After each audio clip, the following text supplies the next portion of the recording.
Добрый день, уважаемые участники конференции, уважаемый председатель. Разрешите поблагодарить организаторов за предоставленную возможность выступить с таким докладом на пленарном заседании. Значит, тема моего доклада несколько отличается от той, которая заявлена в программе, и называется «Задачи сопряжения для включения Тимошенко в упругих телах». Во вторник на пленарном заседании председатель сегодняшнего заседания Александр Михайлович Хлуднев рассказывал в целом систему задач о равновесии упругих тел, содержащих тонкие включения различного характера. Была проведена некоторая характеристика, иерархия таких задач. Было указано, что упругие тонкие включения можно моделировать с помощью уравнений теории упругих балок, тонких упругих балок. В частности, существует две основные теории балок: балки Бернулли-Эйлера и балки Тимошенко. В чем основное отличие? Значит, для теории балок Бернулли-Эйлера характерно то, что предполагается, что нормальные сечения, нормальные коси балки сечения остаются перпендикулярными после деформирования. Для теории Тимошенко характерно то, что предполагается, что эти нормальные сечения, учитывается угол поворота этих нормальных сечений при деформировании. Значит, поскольку в этом предыдущем докладе было более подробно рассказано о балках Бернулли-Эйлера, я включила в свой доклад задачи для включения Тимошенко. И в частности, это будут рассмотрены задачи сопряжения с другими тонкими включениями.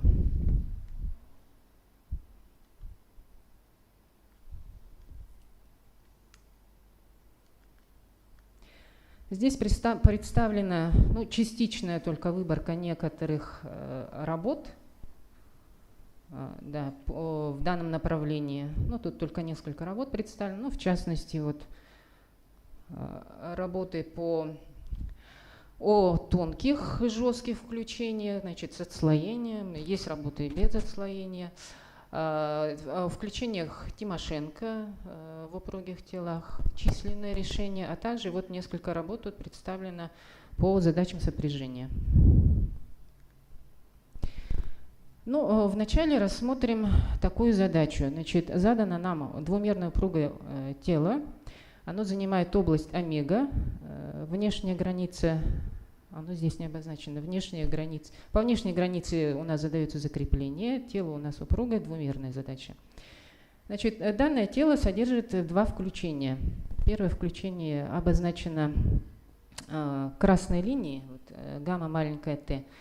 Значит, эта линия соответствует тонкому включению Тимошенко от минус единицы до нуля. И вторая линия гамма маленькая r, она соответствует тонкому жесткому включению. В общем случае можно рассмотреть такое криволинейное включение, но в частных случаях это могут быть прямолинейные отрезки.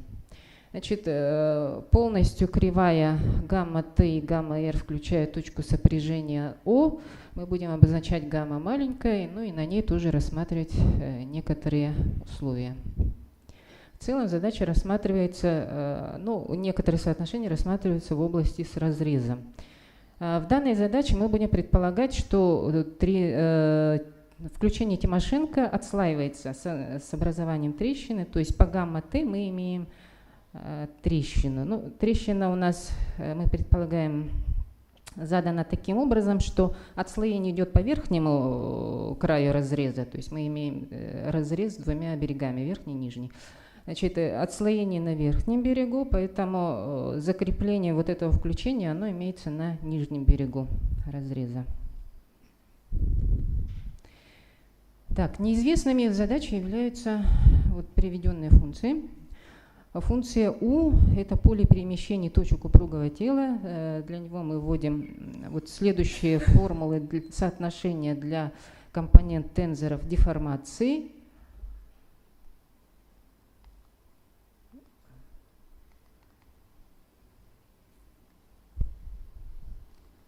Не очень видно.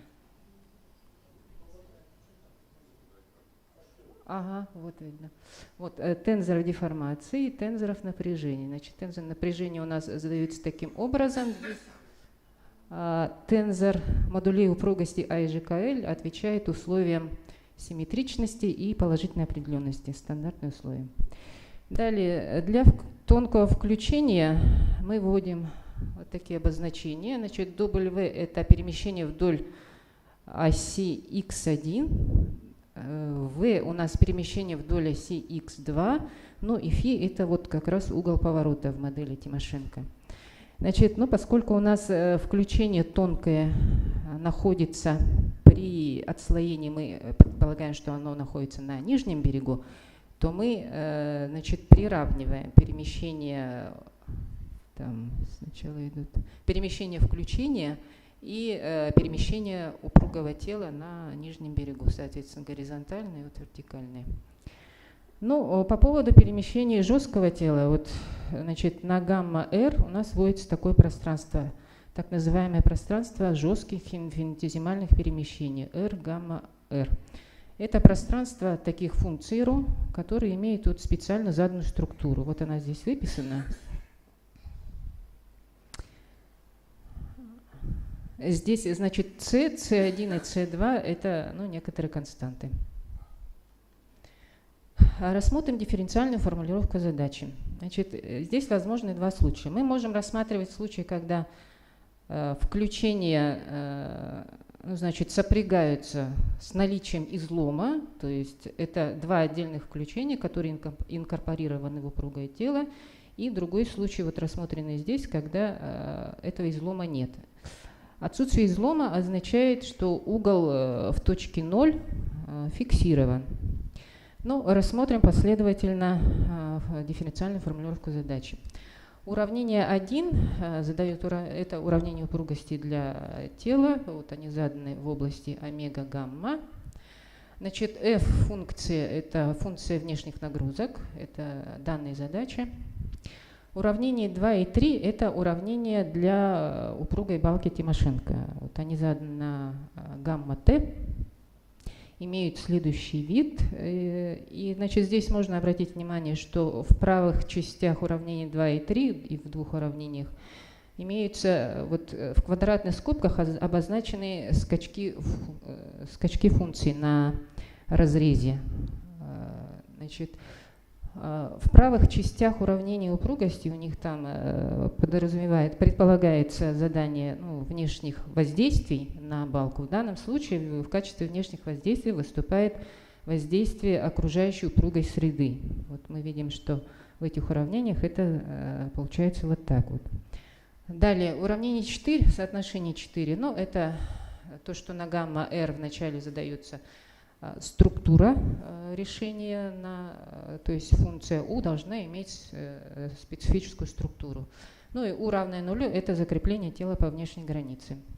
В уравнении 5 первое соотношение, в соотношениях 5 первое – это, значит, фиксированный угол. Это именно условие, которое задает отсутствие излома.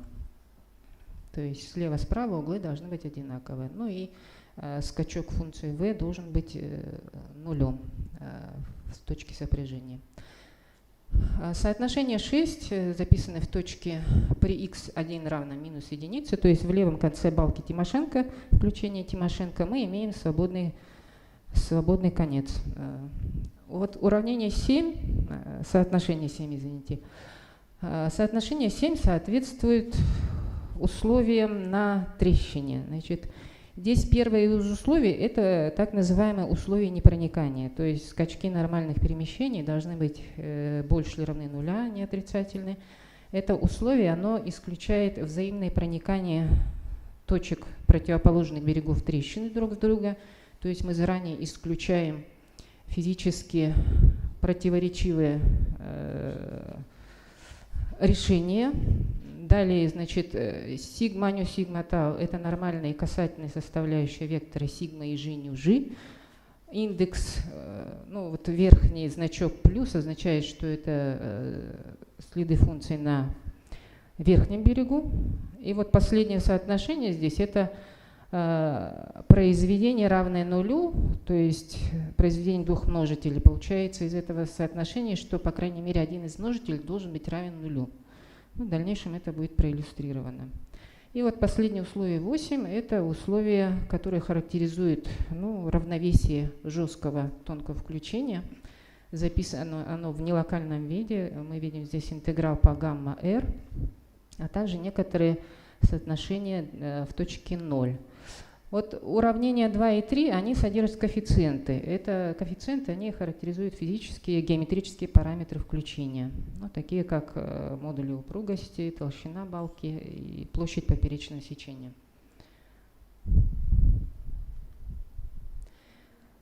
Вот если мы подробнее рассмотрим соотношение 8, вот оно здесь имеет такой длинный вид, на самом деле его можно записать в эквивалентном виде. Если мы его распишем в эквивалентном виде, это будет соотношение 10-11, это 3 соотношения. Значит, они интерпретируются как условия равновесия, то есть равенство нулю главного вектора сил главных моментов. Значит, главный вектор сил вот соотношение 10 и моменты это 11. Поэтому это условие, которое 8, последнее нелокальное, оно как раз соответствует условиям равновесия тонкой жесткой балки, с учетом ее сопряжения с тонкой упругой балкой Тимошенко. И условие 9 – это уже указанное выше условие сопряжения в точке. Перейдем к вариационной формулировке. Значит, основной формулировкой при исследовании задачи, при решении задачи является вариационная формулировка. Для этого мы рассматриваем функционал π. Вот он выписан, функционал π, где вторая часть его, f от π, выписана выше, и она соответствует... В целом это функционал потенциальной энергии, и вот f от π, оно соответствует как раз гамма-t, то есть это тонкое упругое включение. K вводим, это множество допустимых перемещений. Оно состоит из таких элементов. У это вектор U1, U2. Пси в первой строке наверху выписан, это вектор такой W, V, φ. И здесь выписаны условия, которые налагаются на эти функции. Как мы видим, условия, часть из них нелинейная, поэтому задача, в принципе, носит нелинейный характер и заключается в том, что мы рассматриваем задачу минимизации функционала π на некотором выпуклом множестве k. Данная задача эквивалентна вариационному неравенству. Вариационное неравенство 13-14, оно может быть выписано в следующем виде. Задача данная имеет единственное решение. И можем отметить, что от формулировки, приведенная выше дифференциальная формулировка задачи, она полностью может быть выведена, получена из этого вариационного неравенства. И обратно. Вариационное неравенство может быть получено из дифференциальной постановки. Единственное условие, что данный переход можно выполнить в предположении достаточной гладкости решений.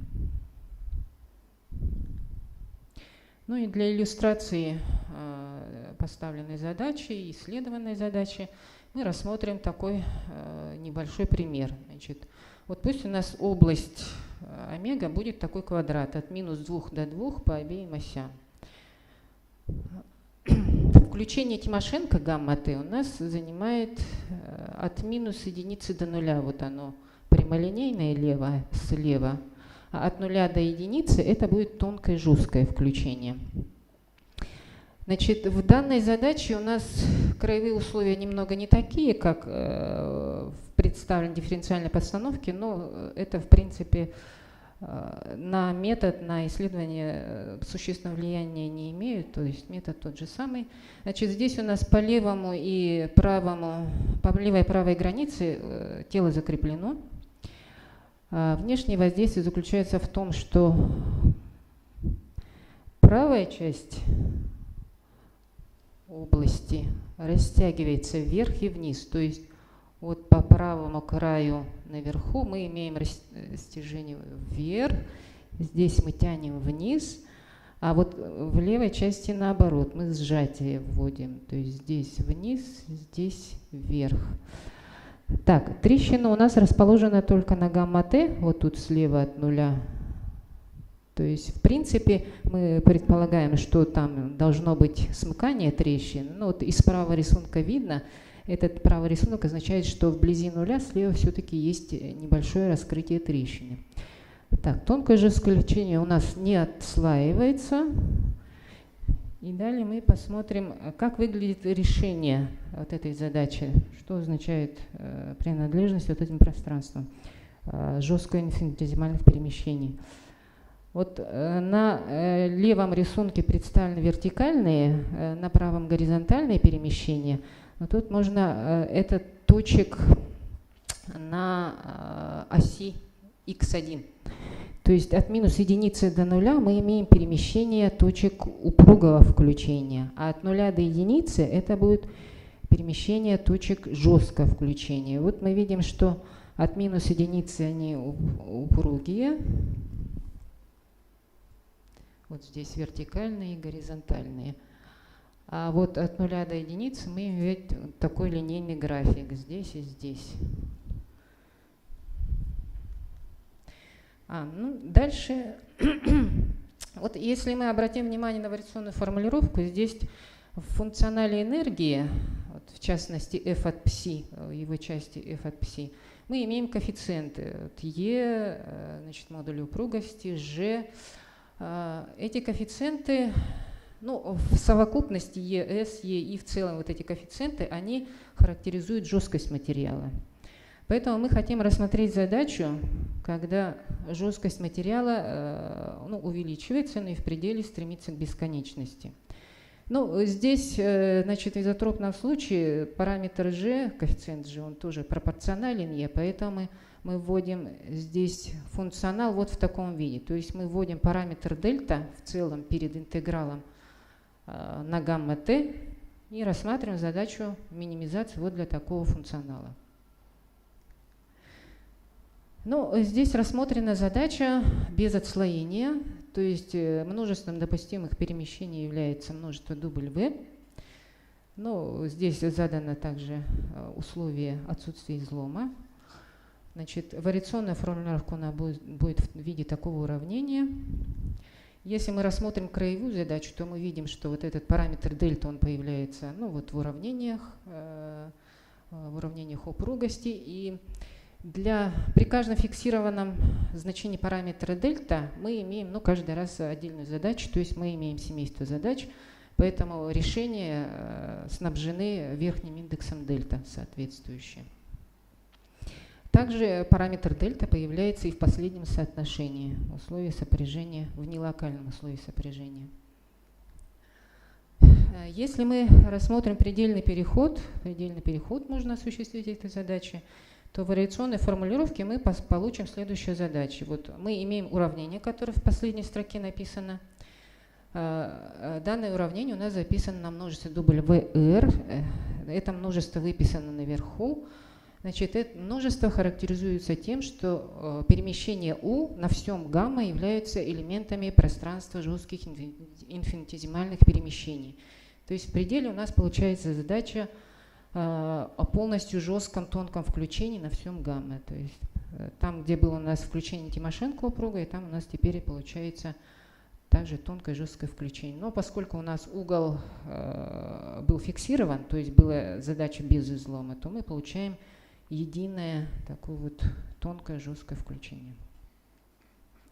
Ну и предельная задача в дифференциальной формулировке выйдет следующим образом. Вот последнее соотношение, ну вот непосредственно является уравнение равновесия для тонкого жесткого включения. Рассмотрим следующий случай. Значит, до этого мы рассматривали, что жесткое включение, вот гамма-r у нас было справа, то есть там вертикальные и горизонтальные перемещения имели специальный вид. Здесь мы рассмотрим случай, когда, значит, вертикальное перемещение на гамма-s являются элементами такого пространства L от гамма-s. Вот они имеют такую специальную структуру, а для горизонтальных перемещений мы будем записывать уравнение упругости. Ну, вот такое включение с такими характеристиками называется, будем называть его полужестким включением. В данной задаче мы рассматриваем полужесткое включение, имеющее такой линейный вид, прямолинейный.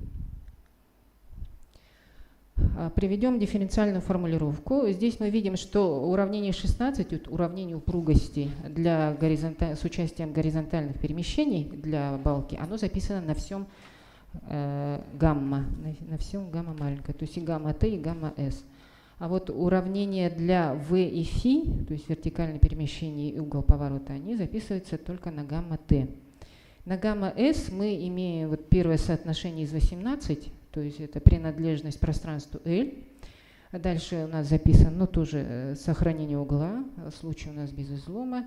Ну и остальные в целом, значит, на левом конце аналогичные условия будут, краевые условия для В и Ф, и для W тоже. А вот в правом конце, поскольку для W мы записываем упругие уравнения, то уже там появятся и краевые условия соответствующие, 19, вот второе. Ну, трещину мы в данном случае рассматриваем уже в том плане, что отслаивается оба включения, то есть у нас имеется разрез на всем гамма маленькое. И последнее соотношение, оно уже будет иметь несколько отличный вид от предыдущей задачи, соотношение 22. Вот если мы его рассмотрим, эти нелокальные условия сопряжения, то оно будет выглядеть вот следующим образом. Здесь мы видим, что участвует главный вектор сил, вот первое соотношение, сигма не участвует, и главные моменты 24. Также равенство нулю. Можем привести также вариационную формулировку поставленной задачи. Мы выписываем множество допустимых перемещений, задаем соответствующие задачи, значит, функционал энергии и рассматриваем минимизацию функционала энергии на данном множестве. Данная задача также однозначно разрешима. И также можно вывести эквивалентность краевой задачи, дифференциальной постановки и вариационной формулировки в данном случае. Так, иллюстрация здесь будет такого плана. Значит, область та же самая у нас остается. Также слева у нас имеется от минус единицы до нуля тонкое включение, упругое включение Тимошенко. От нуля до единицы у нас тонкое полужесткое включение. Отслоение у нас идет по всему гамма маленькое, от минус единицы до единицы. И внешнее воздействие, закрепление тоже по боковым границам. Наверху мы тянем вверх, и внизу тянем растяжение полностью по верхней и нижней границе. Вот для иллюстрации там деформирования, с таким умножением получается, перемещение увеличенными в сотни раз, по-моему, чтобы было видно, как деформируется сетка. Вот мы видим, что несимметричное деформирование происходит. И рассмотрим перемещение. Вот поскольку у нас справа полужесткое включение, то вертикальное перемещение на графике видно, не имеет линейный вид, а горизонтальное перемещение уже не линейный вид имеет. Дальше можно прокомментировать условия на трещине, на разрезе. Вот там у нас дифференциальные постановки приводились, вот они внизу выписаны. Значит, если мы рассмотрим скачок вертикальных перемещений для данной задачи, то мы видим, что вот он больше или равен нуля. Вот исходя из последнего соотношения, то есть произведение равно нулю, то есть один из множителей обязан быть равен нулю, значит, раз скачок у нас больше нуля, то вот нормальное напряжение здесь на этом участке должны быть равны нулю. На горизонтальное перемещение мы дополнительных условий не накладываем, поэтому тут получается вот такой график. Здесь рассмотрен другой случай с частичным смыканием трещины. Это случай, когда внешнее воздействие такое же, как вот в первой задаче, то есть в правой половине мы растягиваем, предполагаем растяжение, в левой половине у нас сжатие. Но, тем не менее, трещина по всей длине гамма у нас вводится, поэтому частичное смыкание трещины есть, а вот справа там есть раскрытие трещины.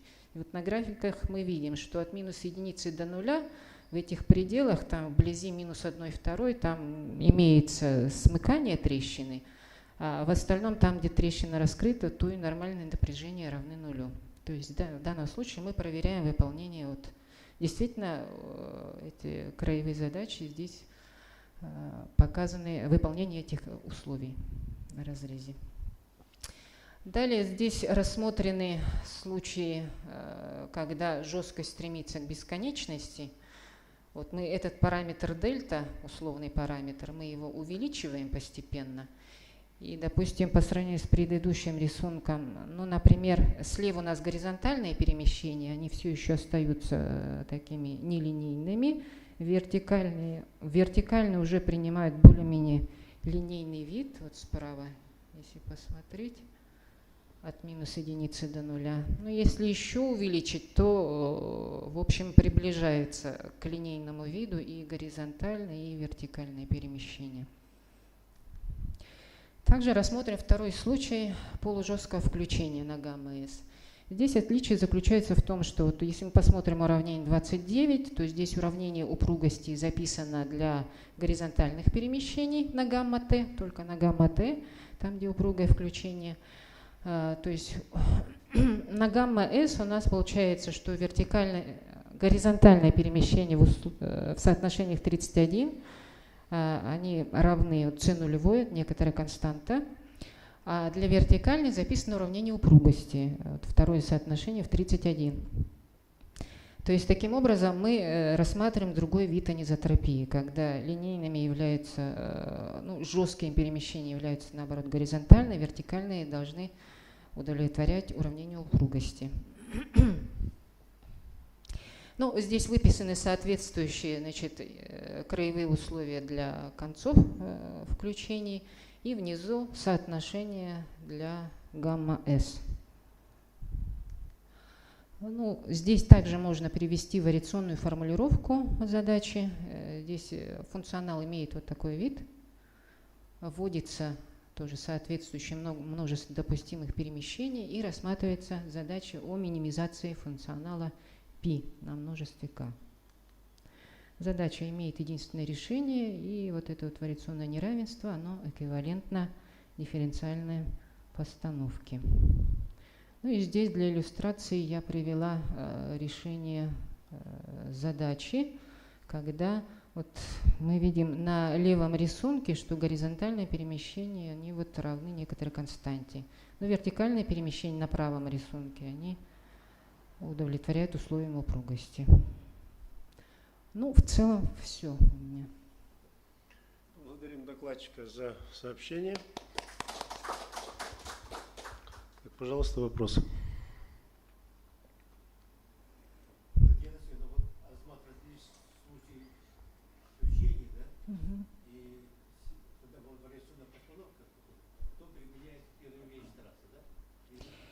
Микрофон, пожалуйста, не слышно?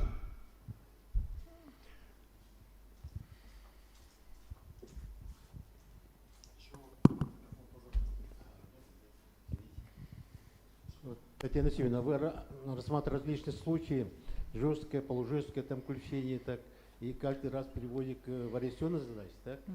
И потом применяется теорема Вейерштрасса или другие какие-то теоремы для минимизации функционала π. Понятен вопрос. Значит, ну, вариационное неравенство – это такое, значит, соотношение, которое является более общим по сравнению с уравнением Эйлера. То есть, когда мы рассматриваем задачу на всем пространстве, это получается линейная задача. В данном случае она может соответствовать отсутствию трещины в линейной задаче. Тогда мы получим уравнение Эйлера. Когда мы вводим минимизацию функционала на выпуклом множестве, то задача уже, вот приведенная задача, допустим, она приобретает нелинейный характер. И для этого уже, ну, нужно рассматривать, конечно, вариационное неравенство. Да. Вейерштрасс. Да, Вейерштрасс. Теорема Вейерштрасса, ну, более общий вид. Да. У меня вопрос такой, Татьяна Семеновна. Вот касающийся численных результатов. Как я понимаю, вы задачу посчитали для однородного изотропного тела. Скажите, пожалуйста, какие параметры упругости вы брали для изотропного тела и, соответственно, какие параметры для тонких включений, когда осуществляли численный счет? Ну, здесь я хочу отметить, что в большей степени данные, значит, численный расчет, они приведены для визуальной иллюстрации, как выглядит решение. То есть, когда жесткое включение, там должны появиться какие-то линейные графики, когда упругое, то должно быть, ну, менее линейное, да. Поэтому, ну, модуль упругости для упругого тела там введен, ну, 21 на 10 в 7, по-моему, для, ну, вот тут я не записала.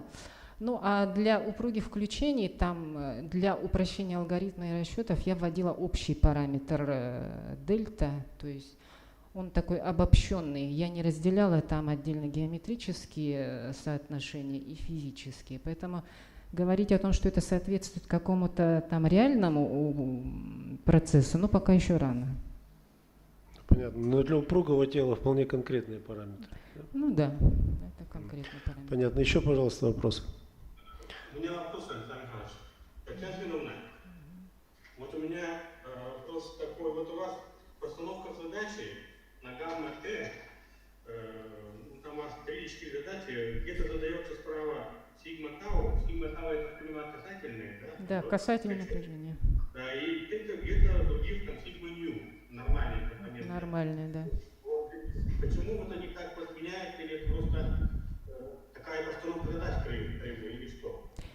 Значит, дифференциальную постановку, когда мы рассматриваем, вообще для исследования мы рассматриваем точную постановку в виде вариационного неравенства. Дифференциальную постановку мы приводим для того, чтобы получить эквивалентный вид, но в продолжении достаточной гласности решения, и представлять себе, какую задачу мы рассматриваем, чтобы иметь возможность для интерпретации физических характеристик, там, каких-то геометрических характеристик. Конечно, для дифференциальной постановки требуется больший порядок производных, мы видим. Но вот когда выписаны уравнения упругости, например, вот 29, да, для горизонтальных перемещений, то есть это W – это перемещение вдоль оси x1, соответственно, там сигма тау, то есть это касательные перемещения, касательные напряжения. Да. А там, где для вертикальных V, вот, например, уравнение 30, да, это для нормальных напряжений.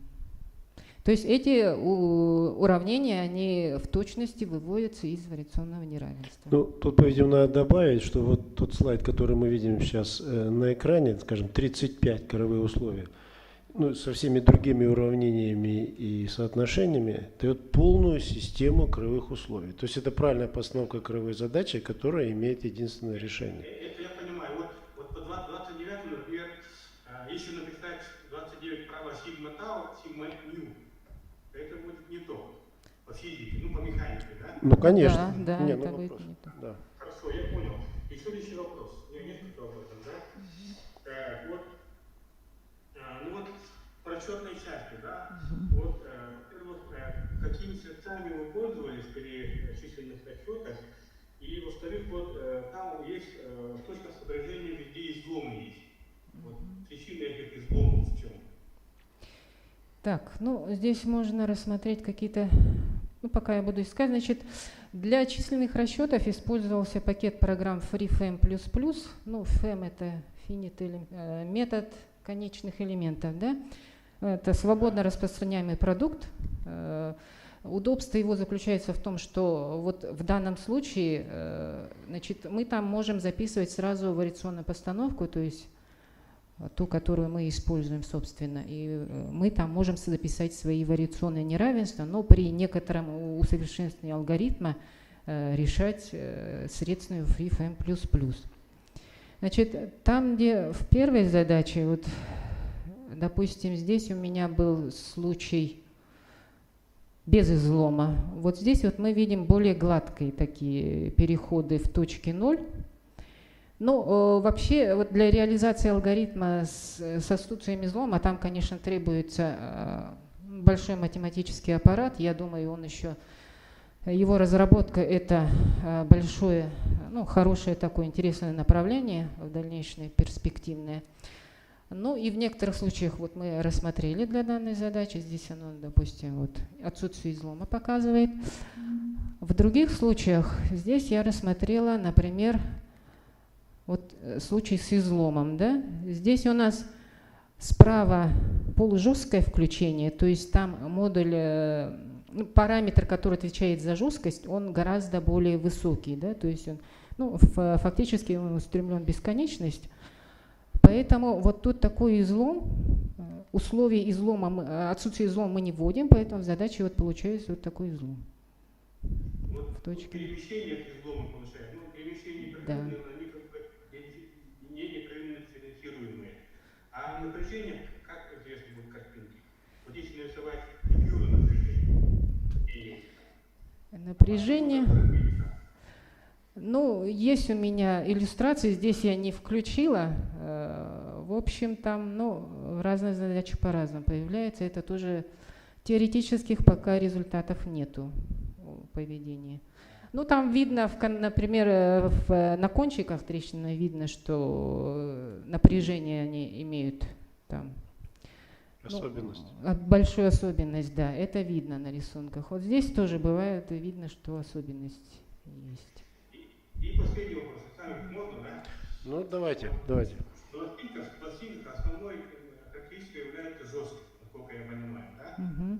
Вот анализ вот жесткости вы проводили или нет? Когда у вас есть трещины, разломы, вот, по сравнению, когда этих нету, включения и прочее, жесткость как меняется пластин? Балки, да? Пластины. Пластины. Значит, ну да, я проводила численные расчеты для упругого тела просто с трещиной, без включения.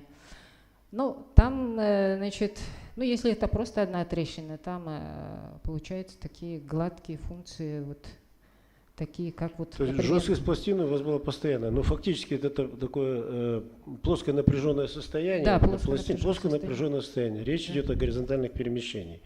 Жесткость этой пластины у вас была постоянная, я так понимаю. Да. По кинематике там она не меняется, да, эта жесткость? Да. Ну, фиксированная, да. Фиксировано. Все, спасибо. Так, ну, значит, был еще один вопрос. Или уже есть у вас желание задать вопрос? Ну, давайте потом. Хорошо. Поблагодарим докладчика. Спасибо. Так, следующий доклад. Талашев Александр Алексеевич, пожалуйста.